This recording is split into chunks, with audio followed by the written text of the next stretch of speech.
not so much the brand it is the experience, right? I know that Disney does this so well, but we can all take little bits and pieces from how Disney does it.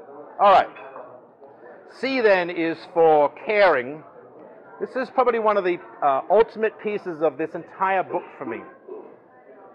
The fact that we withdraw from the brand is just not good, right? So how do you get your head back in it? Well, one of the ways to do that is I need to care more. I need to care for every small iota of that experience, right? We, as consumers in 2014, have become incredibly savvy. We'll smell if you don't care about some piece of that puzzle. And because you don't care, I will care more that you don't care. And I just may not come back, right? The book, Don't Sweat the Small Stuff, if that guy was not dead, I would have written to him and said, listen, I will counter what you say, and I do counter it in the book. I will counter what you say because I believe that you must sweat every single detail because we're all looking for it. If 40 of us walked into one shop, there's a chance that all 40 of us will see that brand experience for something very, very different. You and I will see it different.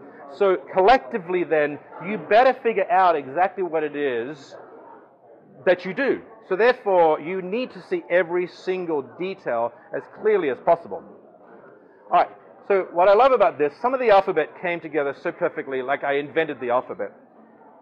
Ambiance, what was B? Branded experience, and C, this level of caring, can all of a sudden be wrapped up inside of the level of design. A level of design from the wall units to the business card to the signage to everything in our brand has somewhat a level of design.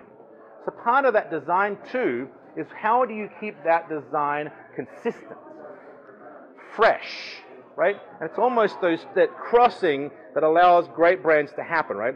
Consistent and fresh, I care, the ambiance, I've got every little detail, but that it is that ability to look like I care enough that I spent the time, the money, and the energy to design something that will not only please me as the owner, but will attract you back as a customer. One thing that I think people need to understand in any company they own, small, big, or whatever, is this ability to acknowledge that the people that work for you are an extension of you.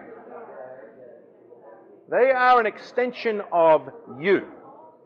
So therefore, if you know that and you acknowledge that, the pressure for you then to get the right people, right? If you think about Jim Collins, he talked about the people on the bus, right? In Good to Great. The right people on the bus in the right seats at exactly the right time, right?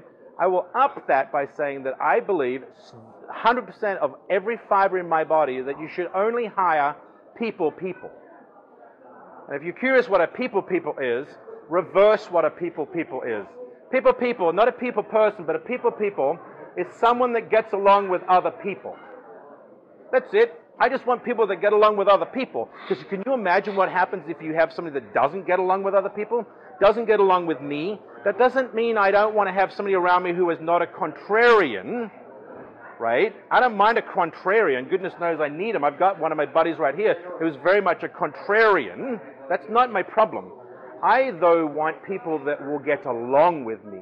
The opposite to that, if you know this term, is a hurricane employee. It's a true word. Hurricane employee. That's the opposite to a people. All right, the real title of the chapter is Killing Them with Kindness, which was how do you look after your customer? How do you go to the nth degree to always look after your customer? Well, one way of doing that is to do all the research. So you don't just haphazardly think that this person, this subset of society is going to love what I've got. Be proactive about doing the research it takes to understand exactly who it is that you want to do business with, right? So therefore, your product is like-minded to the customer's product, because the flip side of that is we all want a loyal customer, right? We all work so hard for a loyal customer. The important part is that as soon as you understand loyalty, it also means royalty. I want to put every single customer up on a pedestal. They're royalty to me, and the more I can treat them like royalty, the more they are loyal to me. right? The more I treat them like royalty, the more they are loyal to me. Which at the end of the day, listen, we're not in business for any other reason but the customer. I don't know of a company that doesn't work the other way around. I've never seen that business model really work. Yeah, you know what, I've got this business, but I don't need any customers. I think that's called retirement. All right, signage, this is what started the book. I have this absolute obsession with how pathetic so many people do their signage. Signage to me is a handshake. I either don't have to shake hands, I can give you a really wimpy little handshake, I can give you a high five, or I can give you a real handshake. If your signage is broken, if it needs to be cleaned, if it needs to just be retrofitted to the 21st century so it looks cool, right? It is relevant, do it. It is the very first thing we see. It is the very first thing we see. And if you don't get that right, it connects all the way back to caring. Oh, so they have a dirty sign, so who cares? They must not care about me.